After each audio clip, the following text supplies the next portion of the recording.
you to the most important people in my life, my family. Dad, whether I was begging for money or asking for advice, you've always been my go-to guy. Thank you for teaching me the value of hard work and the importance of family. Mom, everyone says that we are exactly alike, and I hope they're right. Thank you for pushing me to be the absolute best and for picking me up every time I wasn't. Lauren, you have the biggest heart of any person I know, and I hope you realize how beautiful you are. Granny, Pawpaw, Mimi, Tata, Pawpaw, and Vicky, you've sat through musicals and dance recitals and have never let it be a secret how proud you are. Dana, thank you for spoiling me, sharing with me, and giving me the guts to follow my dreams. To my aunts, uncles, and cousins, thank you for your continuous love and support. Texas FFA, it is my honor to present my parents, Alan and Cheryl Grainger, with their honorary Lone Star FFA degree.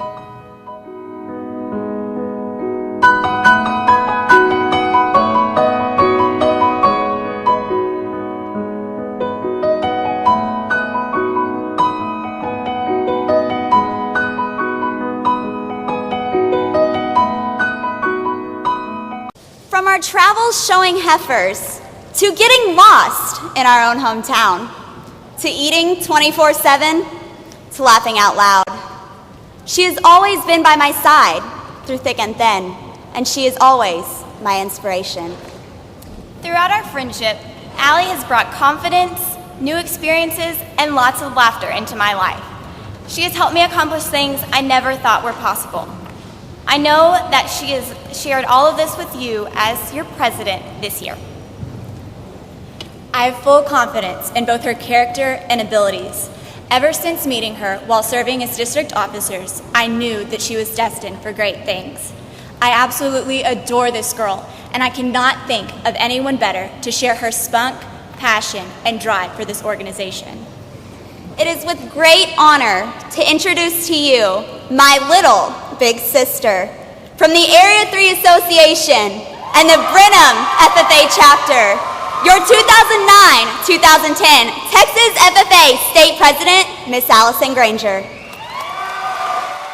I believe in good luck pennies. I believe in superheroes. I believe in crossing my fingers. Hollywood romances. In being happy. In the power of coffee. In the hometown team. I believe in John Deere tractors. Always wearing cute shoes. In Santa Claus. In good music. Taking risks. Wishing on birthday candles. I believe in the ability of progressive agriculturalists to serve our own in the public interest in producing and marketing the product of our toil. I believe in fortune cookies. Technology. In lucky numbers. Laughter. I believe in exerting an influence in my home and community. In the Tooth Fairy. In true love. In the power of a smile. Leadership from ourselves and respect from others. Magic. I believe in less dependence on begging and more power in bargaining. I believe in fairy tales. Teamwork. In four-leaf clover. In wishing on shooting stars. I believe that American agriculture can and will hold true to the best traditions of our national life.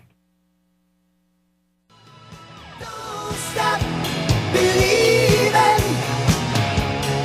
Hold on to that feeling.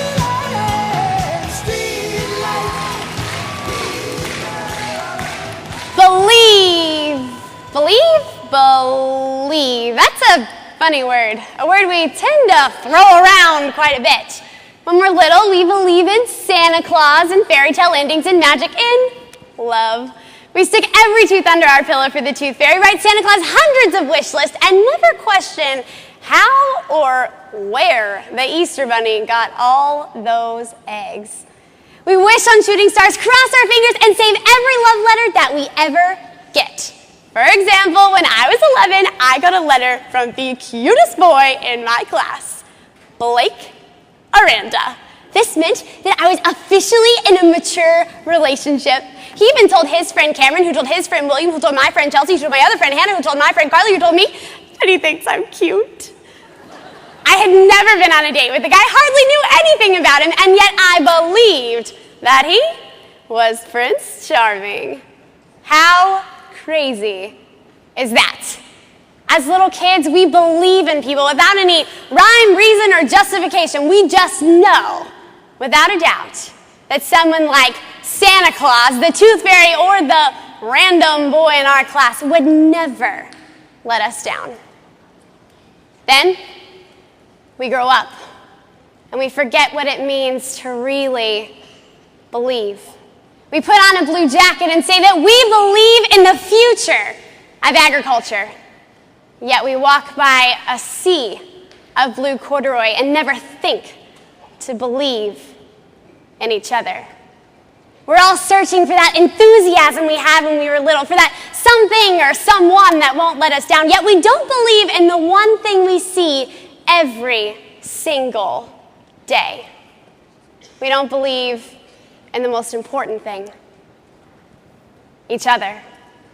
So what does it take to really believe? What if we listen beyond the words and live beyond the deeds? When I was 17, I thought to believe in something was to say it. I believe in el porvenir de la agricultura. I know agriculture is important. I can probably tell you every fact or figure you want to know. Today, one farmer can feed 143 people. How do I know? I studied it. That must prove my belief, right? Wrong. It was November 20th, 2007. I was on the phone with my best friend, and somehow the conversation turned to life after college.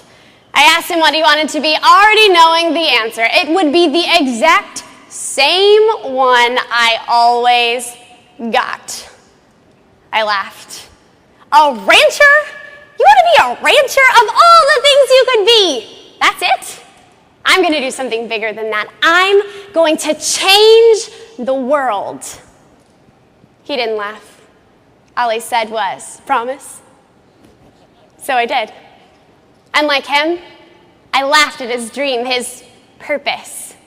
What happened to believing in the ability of progressive agriculturists to serve nuestros intereses y los de público en cuanto a la producción and marketing the product of our toil? What made me think that my dreams meant more, or more important, or more worthwhile? I thought that because I wore a blue and gold jacket, because I said the FFA creed, because I served in officer positions, that my belief in agriculture was stronger than his. It wasn't until 5 months later, when I found myself sitting through his funeral, that I realized what I thought was wrong. In fact, my goal was not better. It was different. And different gave me no right to criticize someone else's ambitions. When my best friend told me that he wanted to be a rancher, I didn't listen beyond the words. Looking back, I realized that rancher is just a title to an occupation. It didn't define what he believed in. We have to stop focusing on job titles, goals, and achievements. Instead, search for the passion that lives in a person's heart. Focus on how excited they get, how their eyes light up. And think about how excited you get, how your eyes light up when you talk about something you believe in. At the end of the day, my belief was no different than my best friend's. It's no different than yours. Listen beyond the words. When I turned 19, I thought that to believe in something was to not only say it, but to act it. I believe in el porvenir de la agricultura so much, in fact, that I spend every single day talking to students about it. Students like Jacob, shaggy hair, dressed in all black, paying attention to no one, and life sucks, written in red ink across his knuckles. The first thing that entered my mind was, I've got 10 minutes left of this class. I guess I'll go talk to him.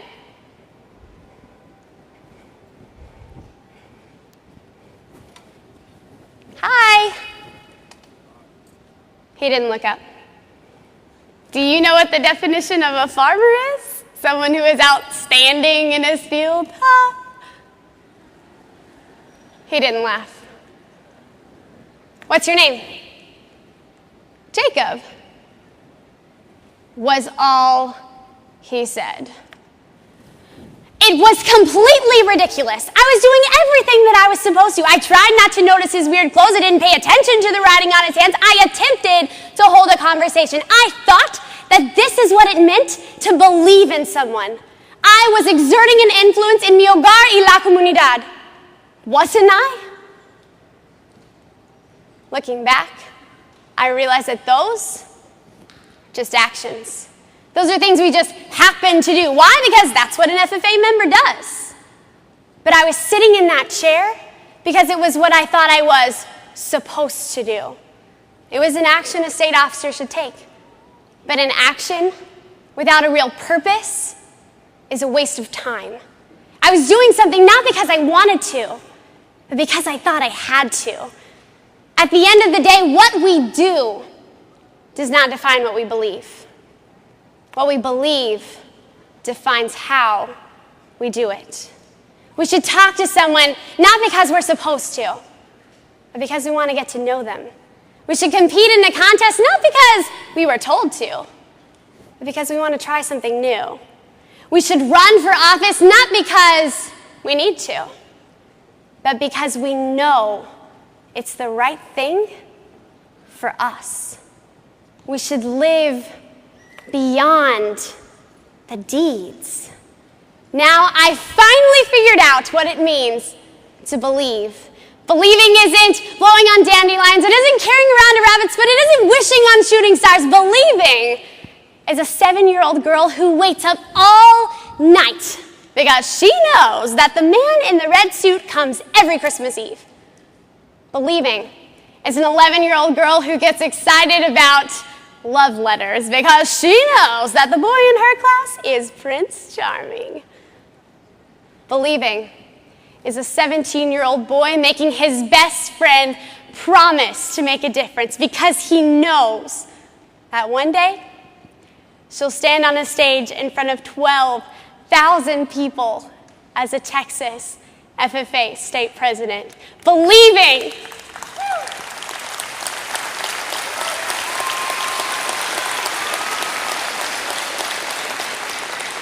Believing is a girl who listens to a boy named Jacob because she knows that one day he'll wipe life's sucks off his hand and smile.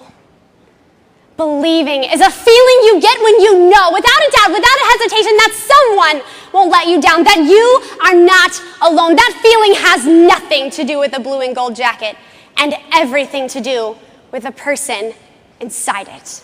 That feeling is different for every one of us. It tastes different, it smells different, it walks different, it dresses different, but we all have it. We all believe in something. I believe in you. I believe in the future of agriculture because I believe in agriculturists. I know that everything starts with one farmer, one humanitarian, one scientist, one FFA member. It starts here. It starts now with one simple question. Texas FFA, do you believe? And love will find a way. I believe, I believe, I believe, I believe that love is the answer. I believe love will find a way.